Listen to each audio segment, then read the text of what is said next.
the Nova Southeastern University School of Business. 7:15 a.m. Eastern. Meanwhile, back at the ranch, Kyle is bringing hay to a group of 7 deer to feed. Feeding animals wasn't a job he relished. He'd much rather be on a tractor gathering hay or going to cattle auctions. But there was to be an auction in Fort Stockton in a couple of days. Meanwhile, Betsy is in another barn relieving the mother cows who had lost their calves. Her heart was tender toward them. Ranching was a hard job, but Betsy felt she was bred to do it. 8 a.m. JR is having donuts for breakfast with Kevin McDonald and Dave Smith at the Crockett House dining hall. Charlie is a scrappy chump, Dave Smith said. And your father's too busy feeling around the power to see how you're doing, Kevin McDonald said. If it weren't for Grandma, I wouldn't go to Texoma at all this year, Gerald said. I heard Rima Jacobson at the dean's office talking crap about you yesterday. And she told the secret that Charlie told her, Dave said. He can stay away from me for a while, Jared said. Swain's oath is, you betray a secret, you lose trust for a while. He and Jim Bob Horton are the worst with a secret, Jared said. Your cousin Joe found Charlie in the library yesterday. Told Charlie to leave you alone, Kevin said. Hang out with us. Hang out with Brent Clark and Stoney Rosen, Dave Smith said. We won't steer you wrong. 10 a.m. Eastern. Jim and Kyle had just finished touring the Washington Monument, and then with their guide Bob. Now, Cynthia is their tour guide through the Jefferson Memorial. Their plan was to head for the noon tour of the Lincoln Memorial before stopping off at the hotel for a bite to eat.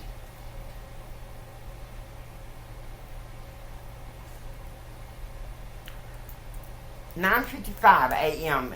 Central. Meanwhile, back at the ranch, the deer are fed, and Kyle has one of the workers helping him fix one of the John Deere tractors. Something Kyle relished in doing. Meanwhile, upstairs, Elizabeth is reading the newspaper article about her son-in-law's nomination offer for Administrator for Public Affairs Liaison with the Small Business Administration. Elizabeth is shocked and mad that her son-in-law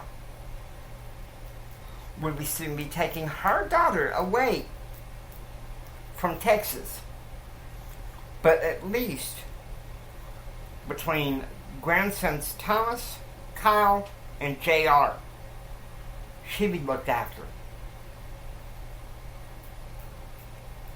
10:25 a.m. Central. JR is at the School of Mass Communications studying for his government final with Dr. Andrew Harmon. He'd already been by to see Isidro Sanchez, who was able to put his mind at ease about the Spanish file. 12 p.m. Eastern. Jim and Claude are now touring the Lincoln Memorial. Jim had ancestors that had fought on both sides of the Civil War. But that being said, Jim had a high respect for Abraham Lincoln. 11:25 a.m. Central. Jerry is in his room taking a study break, listening to Andrew House. President Clinton did an about-face last week, Andrew House said. For the benefit of America, he appointed a Texas oil man to the administrators for public liaison for the SBA. Just like I said he would. But you watch. He'll take it as a joke and appoint Jenny Terrence and Barbara Jordan, two FemLibs, for top White House positions. Ship is sinking pretty fast, if you ask me. Suddenly, Kevin McDonald entered Jared's bedroom.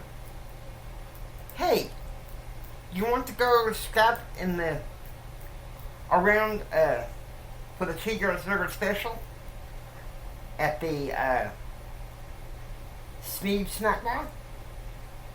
Dave Smith's gonna be here. Let's go, Jared said. 11:40 a.m. Jared and Dave get cheeseburgers specials for lunch, but Kevin McDonald got a chicken salad sandwich. Charlie's flaky, Kevin said. Except for cramming for an exam, I've never seen him study. He wasn't raised like us, J.R. said. I didn't apply myself to study. Daddy would tan my hide. No offense, man, Dave said. But he hasn't been that great father and husband of late. He's my daddy, J.R. said. In his own weird way, he cares for me. 11:55 a.m. Central. Meanwhile, back at the ranch, Kyle has paneled the deer back into barns. Betsy is having lunch with her mother. Macaroni and tomatoes, fried green tomatoes, and sweet potatoes, with a glass of iced sweet tea. 12:50 p.m. Central. JR is in the Spirit Club computer lab, looking through public affairs databases and the like for ideas for next semester's projects. He also sends his best friend Ken an email. Hey, Kenny. Looking forward to coming down the 22nd and partying with me the 23rd. Daddy's taking Mama to Washington to meet some leaders.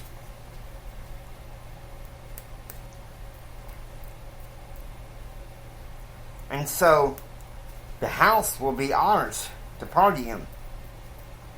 I know we won't be partying with Brad and Jim Bob this year because we can't have a party with Jim Bob without him inviting Brad.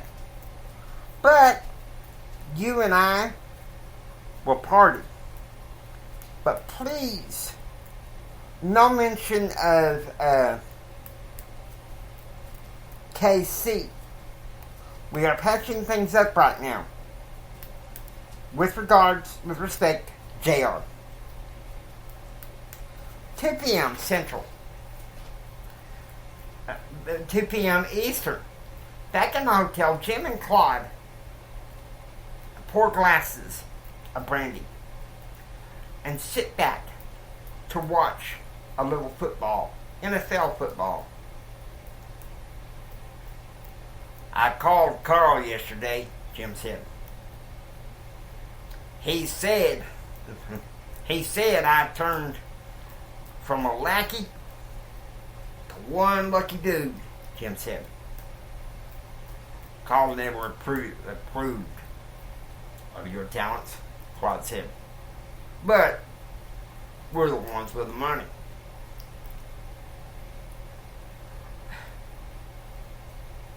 Carl ought to know I put Mike Christopher in his place. I got a Bush appointment as a result, Jim said. I brought down the governor and I'm ready to bring down yet another. Put a new senator in office. You should go easier on JR, Claude said. Kyle's the opportunist, Jim, not him. Kyle keeps his duty to me, unlike JR, Jim said. 1:50 p.m. JR is reading The Duke of Nonconformist. He finds it interesting on how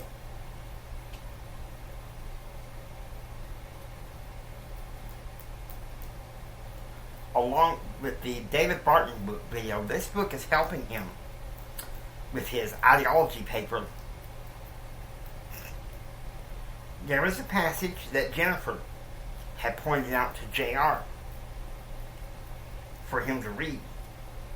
Jonathan Hart confronted his atheistic tutor and aligned himself to his Christian love. Jennifer had pointed out a powerful passage to him that he was going to use in his final exam. Meanwhile, back at the ranch, Darren takes Christine to go skating with friends, Jennifer and Diane. She had learned about her father's political appointment and learned that Diane's dad had been appointed with the BLM of the Department of Energy. So most likely, her small circle of friends would be joining her in Washington, D.C. 3 p.m. Central. Jerry is in his room taking a study break from Spanish exam. He'd been listening to some lab tapes and practicing Spanish. He opens up his yellow tape recorder and listens to some ambient new age music tracks that Jim Bob Horton had given him. His plan tonight was to have dinner with his friends at the Spirit Club. 4:10 p.m. Eastern. Meanwhile, in Washington, D.C., Jim and Claude are relaxing before